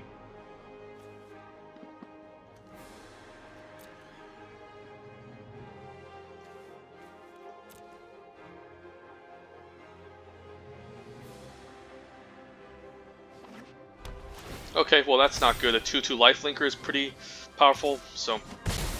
Right, take 2 for now. Archon, ooh. Well, not hitting your land drops is just going to cost you the game, so... Can't really beat that. So maybe I was supposed to mulligan this hand. Keeping a 2-lander is kind of quite a risk, so... Well, and another idyllic range too. Yeah, I think we lost. Unless I can find a way to deal with both of these creatures, I don't think we're going to win. Maybe I would need like land in the Cauldron. Yeah, we're not. This is not going to happen.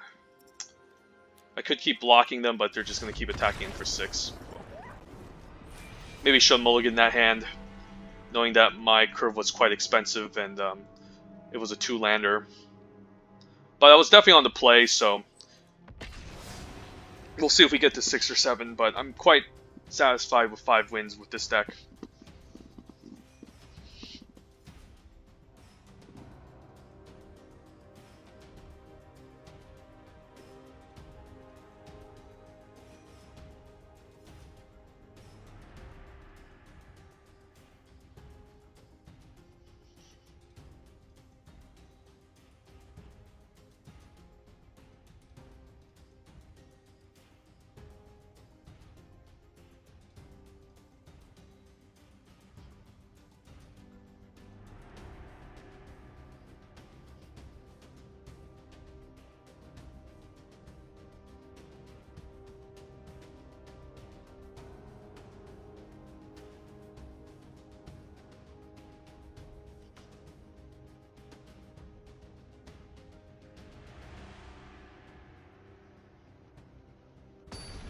Alright, finally a 1-minute wait. The last one was around... Well, okay, I guess we're playing against the same opponent. I guess no one wants to play Throne of Eldraine. So do I keep this? I just need an extra land for Tome Raider. It is a risky again, but he does have a Gingerbrute, and his Crashing Drawbridge is fine. I think I'll keep. We're on the draw. This is another 2-lander, but Gingerbrute. Beloved Princess, we'll see. Okay, a Fairy Guide Mutter on 1. Here I can play the Fabled Passage, sacrifice the end of turn, get a white source. Opponent might be playing mono white. Now Flutterfox, okay. Take 1 for now.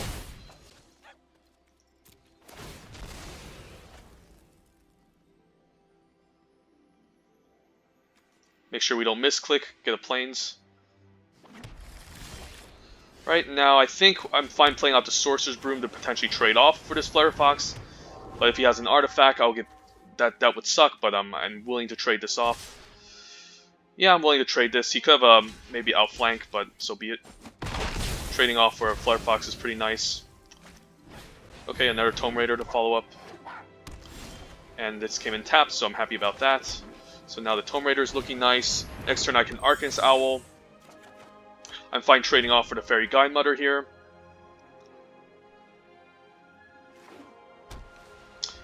Yep. Let's trade off. Then the Arcanist Owl should be able to hold this Flutterfox back. There's a million of them. Jeez. And a Worthy Knight. Okay. Worthy Knight will be hard to beat if he has a million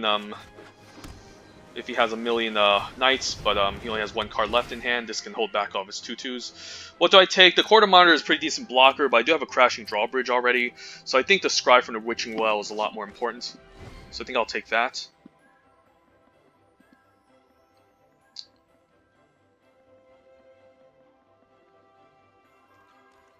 Pass his turn, okay. So now what? We do have triple blue for Gadwick already, so I'm fine playing out the Plains. Could just Witching Well and then play double 2-drop. I don't hate that. I could keep up True Love's Kiss, but he didn't have an artifact last turn. Could play out Gadwick, of course. It's actually not bad too. But yeah, I think Crashing Drawbridge can be a feasible blocker. Sorcerer's Broom can pretty much block, so I think the Witching Well is fine here. Moonlit Scavengers isn't bad. I don't think I need a land. The Moonlit can be a decent 6-drop, so I think I'll keep that on top. Do I keep up True Love's Kiss and Witching Well, or do I play double 2-drop here? Maybe double 2-drop, just to kind of gum up the ground while the opponent is missing out on some cards. And let's say he hands a Flyer next turn. Maybe I'm fine still taking 3. Okay, True Love's Kiss. He has his own, so definitely not attacking since I want to hold off these 2-drops. Crashing Drawbridge can give us stuff flying, but he doesn't have any good attacks. I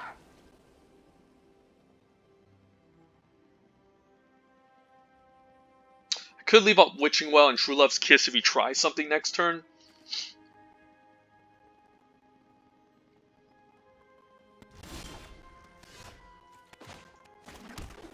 I can Gadwick for 3, which isn't bad as well. I could leave up Witching Well again and True Love's Kiss. Maybe end of turn I can exile this Crashing Drawbridge. Maybe Gadwick is fine. Maybe I can even draw more of Gadwick. Yeah, let's just get out there.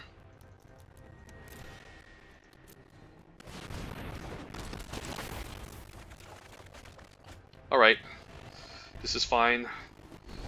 Just need to be careful with these Flyers here. If he manages to make one to a 3/3, I can still get rid of it with a Cauldron.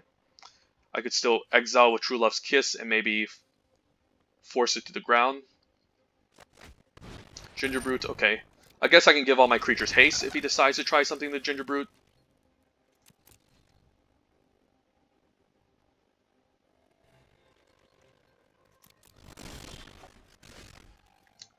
Land is decent. Now we can keep up Witching Well, Ardenvale Tactician. I could just play out the Moonlit Scavengers just to kind of develop our board. I don't hate it. Or I could just keep up Witching Well. Takes 4 to cast. Yeah, I could just keep up Cauldron, True Love's Kiss, and Witching Well. This is when you cast, right? So I might just kill it now. I don't hate it.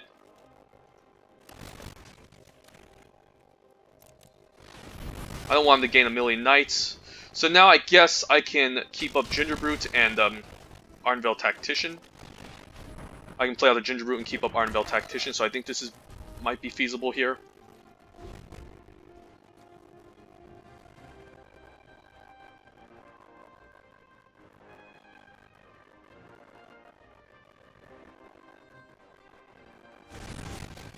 Lonesome Unicorn, that's fine.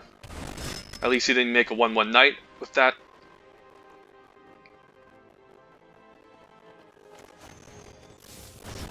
I think I'm fine just using Tactician here.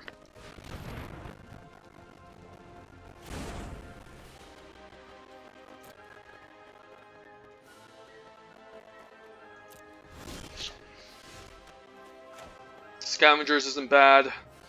And I can just bounce back the token. I could just keep up True Love's Kiss and the Wishing Well. I think that might be better. So I think I'm fine just playing out the Ardenvale Tactician. I could attack him for 3. I don't hate that. I don't hate attacking him for 3. So if he does try to swing back, I can use True Love's Kiss. Actually, no. I mean, I still have a blocker up for this Flutterfox, so I think this is fine.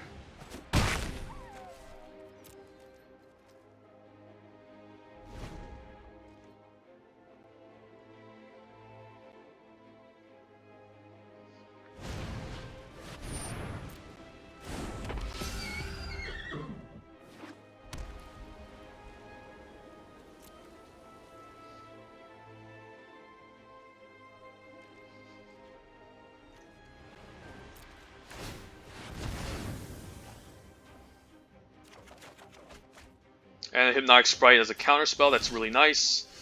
More lands on top is decent. I can Moonlit Scavengers, keep up, I guess I'm play other Prize Griffin, that's not bad. Keep up Counterspell and Moonlit Scavengers. Yeah, I think I'll try this. And then, do I attack with Gadwick? Probably not. I think we'll just say go.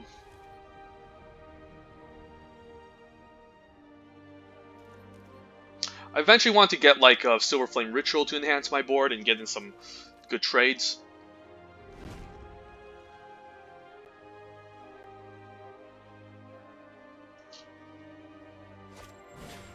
Okay, Ardenvale Paladin is fine. I can still block that profitably. Could just use True Love's Kisses here just to, I think I could save it in fact. We'll see.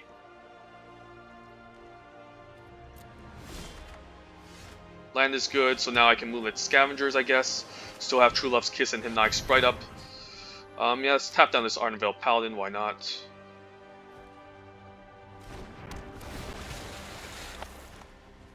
I guess I can tap the drawbridge and offer a trade with the Moonlit Scavengers.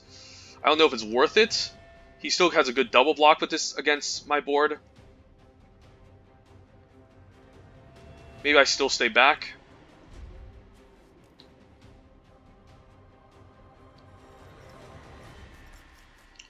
Maybe I'll cycle this end of turn just to make sure I get more action going. But you could have a scarier artifact here that I need to deal with.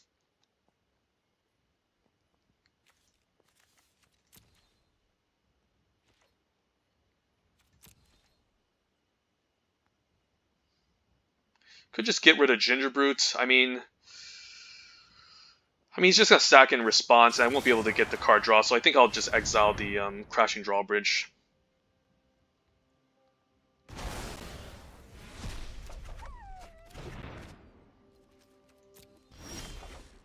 Silver Flame Ritual is excellent, so I think we'll just play it here. I guess I can play out my Hypnotic Sprite first. I could keep it up as a counterspell. That might be better. I mean, I could just play it out, why not? Maybe the counterspell is a lot more important. So I think we'll do this.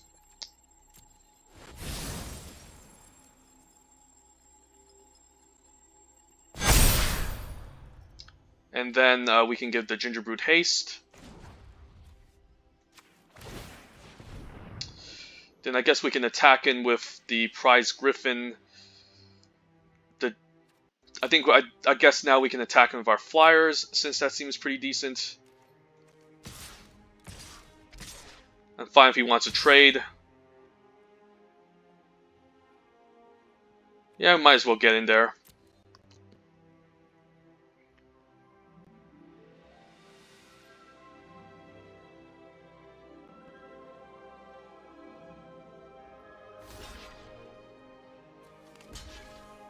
That's fine.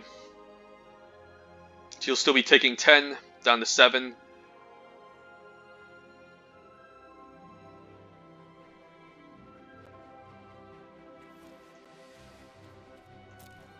Yep. And I do have Counterspell up if he tries something fishy, so...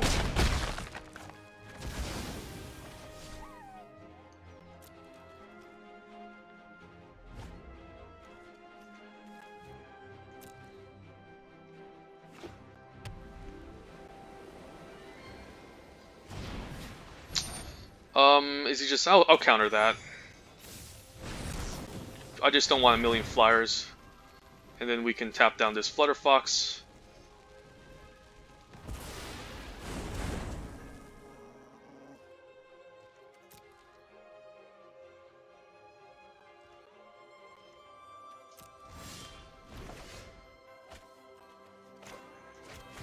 I think I'll keep the Hypnotic Sprite just to have another way to tap down the Flutterfox again next turn. But for now, I think we can get in there for lethal. He's going to force to chump with a Flutterfox, and I guess I could just use a Hypnotic Sprite and tap it down for lethal. So yeah, a little bit of a misplay, but just to be safe. Yeah, I had lethal there. So a bit of a misplay, but just trying to play a little bit more safe. So currently 6-2. Let's try to get a dumb snapshot of this deck.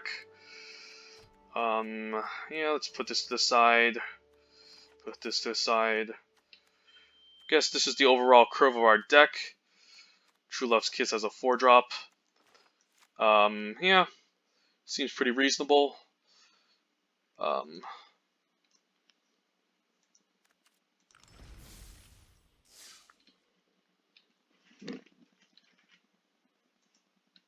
And yeah, currently 6-2. Hopefully we get our final boss.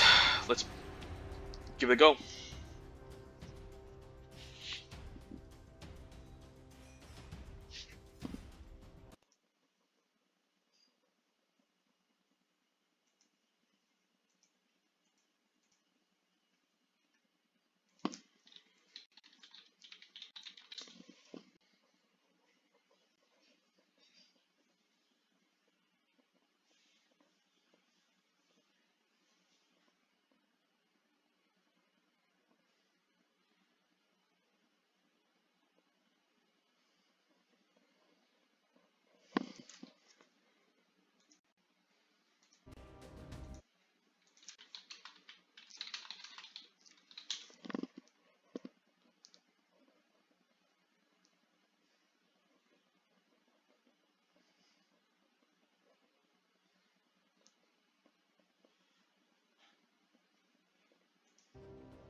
Haven't seen any games with Emry yet, but I'm hoping to maybe score one with this final boss, maybe. Or it's just going to be a typical game where I just play a bunch of blockers on the ground and fly over for the victory.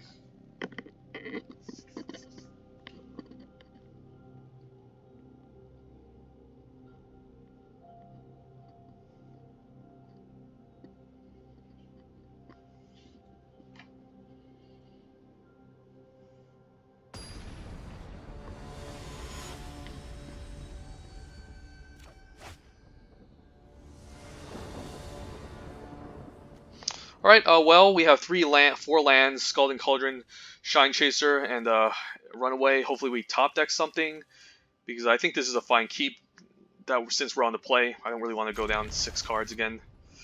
So, let's see.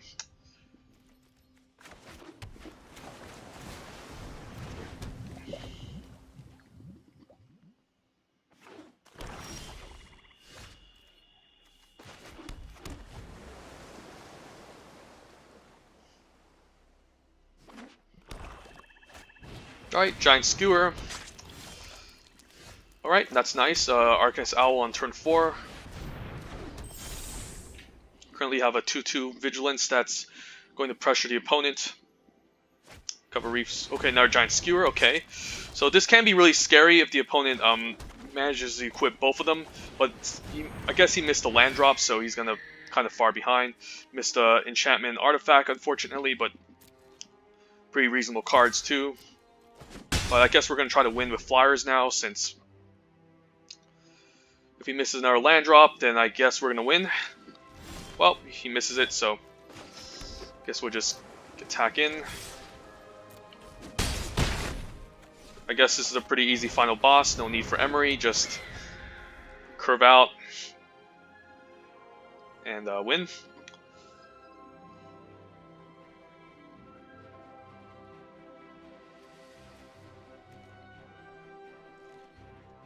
Well, I don't really want to good game the opponent. That's really mean and rude. So I think I'm just going to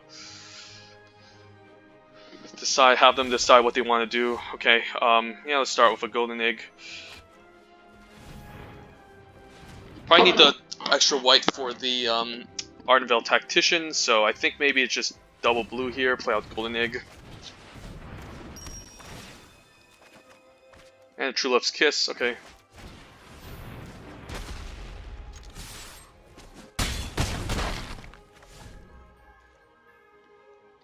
So it looks like a black-green foods deck with Double Giant Skewer and Flax Intruder. Right. Well, that was a pretty easy final boss. Well, that's nice. 7-2 with a blue-white Fliers deck. Again, considered the worst colors, along with white-green in this set, but still shows that it's quite a feasible deck if you have enough Fliers to work with it. Didn't really see Emry in action, but the artifacts weren't too bad, of course. So let's crack some packs. Pack one, pick one. Of course, the Pyromancer, I would pack one, pick one. This always, even if there's like Bake in the Pie or Epic Downfall, it's just, again, has a lot more upside. If you can constantly trigger this, deal 3 damage to any target at every turn is just pretty broken by itself. So, yeah. Let's see.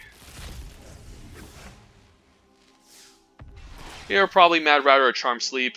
Again, Mad Ratter is just a bigger payoff for the blue-red draw too, but you would, again, need to be in that archetype to really make this feasible. Charm Sleep is a solid removal spell.